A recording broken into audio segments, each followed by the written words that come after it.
자, 제가 생각하는 전략적 블로그 육성 노하우 1번은요. 제목 짓기예요. 자, 우리가 영화를 한 편 보거나 책을 한 권 읽더라도 제목을 보는 경우가 많거든요. 블로그에서 글쓰기 할 때 제목을 굉장히 중요하게 생각해요, 저는. 그럼 제목을 짓는 방법은 어떤 게 있느냐? 뒤에 가서 좀 디테일하게 설명해 드릴 거예요. 안 되는 것과 되는 것만 말씀드릴게요. 자, 그다음 두 번째, 소재 찾기와 그 소재를 주제로 연결하는 거. 그다음에 세 번째는 이 소재와 주제 그리고 이것이 이어져서 나만의 컨텐츠로 자리 잡는 거. 이게 굉장히 어려워요. 어렵지만 단순하게 생각하면 단순할 수도 있어요. 자, 그다음에 세 번째, 사진하고 영상. 네 번째, 연관 검색어, 태그. 자, 요 네 가지만 정확하게 이해한다고 하시면 전략적으로 블로그를 육성하는 데 어려움이 전혀 없어요. 자, 그럼 좀 세부적인 내용으로 들어가 봅시다. 우선 제가 2020년 3월에 블로그에 대해서 아무것도 몰랐을 때 썼던 제목을 잠깐 볼게요. 샵 북부교육지원청 샵 큰 따옴표 어서와 반점 북부 초등 온라인 교실이야 오픈 큰 따옴표 닫고 하이픈 2020 개학연기 가로 열고 3차로 인한 샵 교육청 온라인 교실. 자, 굉장히 잘못된 제목이죠. 일단 문제점. 만약에 북부교육지원청 초등 온라인 교실 이렇게 지었으면 괜찮았어요. 근데 어서와 북부 초등 온라인 교실이야. 자, 이거는 제가 받았던 메시지예요. 학교에서 단체로 코로나로 인해서 개학이 연기됩니다라는 내용의 문자를 보내줬는데 그 문자를 받는 순간 많은 학부모님들이 개학을 연기하는 거에 대해서 궁금하겠구나라는 생각이 들었고 저도 궁금하기 때문에 남들도 궁금할 거라고 생각했거든요. 그래서 그대로 복사해서 붙였어요. 거기까진 좋은데 뭔가 이렇게 제목을 이렇게 길게 쓰고 많이 쓰고 하면은 검색이 더 잘 될 거라고 생각한 게 저의 첫 번째 실수였던 것 같아요. 자, 블로그 키우기 팁에서 첫 번째는 제목을 잘 지어라. 자, 아까 이 제목과 자, 두 번째, 북부교육청 3차 개학 연기, 북부교육청 초등 온라인 교실, 북부교육청 온라인 교실. 자, 제목이 훨씬 깔끔하죠. 이렇게 자 여기서 없는 게 있어요. 많아요. 1번 조사, 2번 특수 문자. 이런 것들이 없죠. 자, 제목은 이렇게 지으셔야 돼요. 물론 어느 정도의 경지에 올라가시면 예를 들면 나는 조회수 별로 신경 안 쓰고 내 멋대로 글을 쓸 거야. 그래도 돼요. 그래도 되는 사람은 언제부터냐면 최소 조회수 하루 1000 이상 되시면 그 다음부터 맘대로 하세요. 저주에 걸리지 않을 정도로만 맘대로 하세요. 저주는 어뷰징을 말씀드리는 거예요. 그러니까 남의 거 복사해서 그대로 붙인다던가 아니면 뭐 짜깁기 해서 대충 썼다던가 이런 거 안 돼요. 자, 어쨌든 이렇게 제목을 지으시면 자, 이렇게 제목을 지었을 때 이 글은 얼마나 많이 검색됐을까요? 자, 우선 우리 한번 생각해 봅시다. 개인 교습자 등록하러 갈 때랑 교육청에 일이 있을 때 우리는 뭘 검색하죠? 내 관할 교육청을 검색하게 돼 있어요. 반드시. 서울시 교육청 그랬으면은 제가 검색이 됐을까요? 안 됐을까요? 안 됐겠죠. 왜냐하면 제 블로그는 먼지 같은 존재이기 때문에. 그러니까 아무런 힘이 없는 블로그는 서울시 교육청 같은 상위어를 쓰시면 안 돼요. 그보다 하위어인 북부교육청이나 남부교육청이나 서부교육청 이렇게 디테일한 제목을 쓰시는 게 훨씬 노출될 확률이 높다는 거예요. 자, 그럼 두 번째, 하지 말아야 할 행동. 자, 태그를 남발하지 말아라. 자, 제가 이걸 읽으면 진짜 골치가 아픈데 수제차, 요술간장, 수제차, 자몽차, 레몬차, 요술간장, 키이차, 복분자차, 바나나, 식초, 전복장, 새우장, 사과차, 수제차, 오가닉, 설탕, 비정제 설탕, 명품 수제차, 따다다다다. 이걸 다 키워드로 썼어요. 검색이 됐을까요? 안 됐을까요? 절대 안 돼요. 이유는 뭐냐면 얼핏 보기에는 비슷한 말들이 나열되어 있지만 실은 굉장히 생뚱맞아요. 전복장이랑 수제차랑 연관성이 있나요? 새우장이랑 유자차랑 연관성이 있나요? 없어요. 차라리 이럴 경우에는 수제차 종류만 몇 가지 쓰고 저라면 이 지금의 저라면 이걸 아마 바꿀 것 같아요. 뭐 수제차 요술간장 이건 이 사람의 브랜드예요. 이건 써주면 좋겠죠.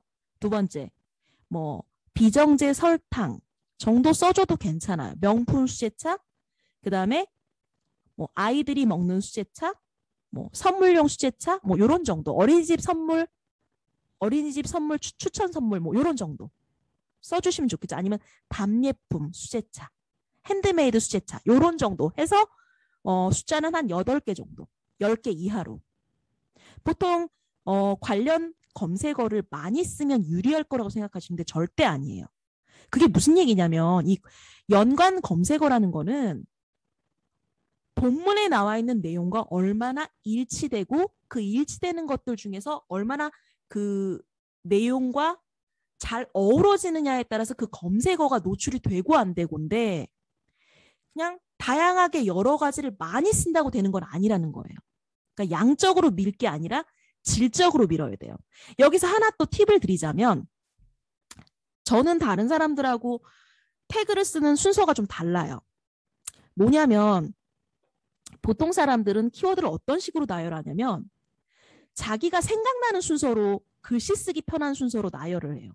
예를 들어 볼게요. 수제차 요술간장, 수제차 요술간장 대박, 수제차 추천. 자, 숫자로 시작해요. 계속. 이거 좋은 방법일까요? 이럴 때는 교차로 쓰는 게 좋아요. 수제차 요술간장, 뭐 수제 복분자차 썼으면 그 다음에 하나 정도는 뭐 친환경 수제차 이런 식으로. 그러니까 태그를 너무 이렇게 비슷한 조로 가는 게 아니라 하나 정도 의외성이 있는 걸 넣되 유사 검색어를 넣으라는 거예요. 자, 그 다음에 세 번째, 사진은 반드시 재가공하는 게 좋습니다. 그리고 특히 남의 사진을 퍼왔을 때는 그대로 써선 절대 안 돼요. 근데 여기서의 남의 사진이라는 거는 누구에게나 공개된 마케팅 사진 같은 경우는 괜찮아요. 예를 들면 내가 스타벅스 앱에서 스타벅스 이번에 2021년 뭐 윈터 프리퀀시 그 이벤트를 한다. 이런 거에 대한 내용을 내가 만약 쓸 거다. 그러면 스타벅스 측에서 제가 그걸 썼을 때 이 사람들이 야 네가 스타벅스 앱에서 사진을 무단으로 복제해 갔으니 내가 너를 고소하겠어? 그렇게 하지 않죠. 왜냐하면 결과적으로는 그 스타벅스를 홍보해주는 내용의 그런 블로그 포스팅이기 때문에 그럴 일은 없어요. 그러면 이제 어떤 것들이 문제가 되냐면 예를 들어 볼게요. 조선일보에서 어떤 기자가 그 스타벅스에 대한 기사를 썼어요. 프리퀀시로 인해서 뭐 요즘 뭐 많은 사람들이 뭐 이것 중에서 어떤 순위로 뭐 많은 사람들이 이걸 선호한다 뭐 이런 식의 어떤 취재 비슷하게 기사를 썼어요. 자, 이렇게 되면 이거 기획 기사예요. 단순 정보를 실었으면 그냥 기사거든요. 이런 거 우리가 갖다 써도 돼요. 진짜 쓰는 사람들 많아요. 근데 대놓고 쓰시면 안 돼요. 제가 여러분들한테 드리는 자료는 다 제 손을 거친 거예요. 조사. 마지막에 뭐 하다못해 조사를 바꾸든 아니면 서술어를 바꾸든 주어를 바꾸든 문장 자체를 뒤집든 순서를 배열을 바꾸든 아무튼 저는 대부분 조금 손을 봐요. 그대로 쓰지 않아요. 그 부분에 대해서는 또 수없이 말씀드릴 거고 어쨌든 가장 좋은 사진은 뭐냐? 직접 찍은 사진이에요. 만약에 직접 찍은 사진이 없을 시에만 마케팅용 사진을 사용하는 것도 나쁘지 않아요. 하지만 절대로 하면 안 되는 게 뭐냐면 신문사에서 배포한 사진 중에서 밑에 보면 워터마크로 신문사 이름이 딱 적혀 있는 그런 사진. 그 사진 한 장당 18만 원이에요. 갖다 쓰면 내용 증명으로 네가 이 사진 썼으니 한 장당 18만 원이다. 배상하지 않을 시 소송하겠다. 이런 우편물 받으실 수 있어요. 자, 제가 돈 내봤습니다. 자, 4번. 나만의 정체성이 분명한 분은 한쪽 분야의 글을 쓰면 됩니다. 자, 예를 들어 볼게요. 어떤 분 같은 경우에는 내가 학원을 운영하고 있기 때문에 뭐 대학 입시 정보에 대해 쓸 거다. 그것만 쭉 쓰시면 돼요. 근데 사실 이제 이런 글들이 컨텐츠가 쌓이고 쌓이면 이제 그 블로그에 찾는 사람들이 많아져요. 그런데 처음부터 그걸 공략한다고 한다면 사람들이 찾아와 주질 않아요. 이 점에 대해서 분명히 생각해보고 넘어가야 될 부분이에요. 자, 저는 2020년 5월에 문자를 한 통 받았어요.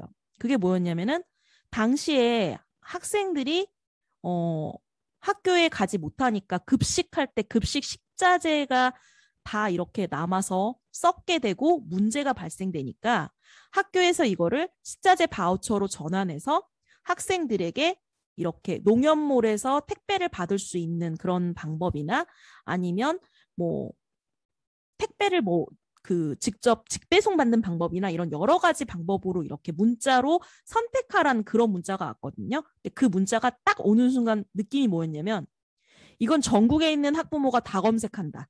저는 딱 그렇게 생각했거든요.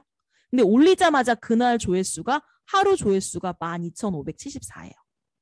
제 예상이 적중을 했죠. 근데 제목을 보세요. 농협몰 학생 식자재 바우처 신청했어요. 심플하죠. 그냥 이렇게 심플하게 가시면 돼요. 복잡하게 생각할 거 없어요.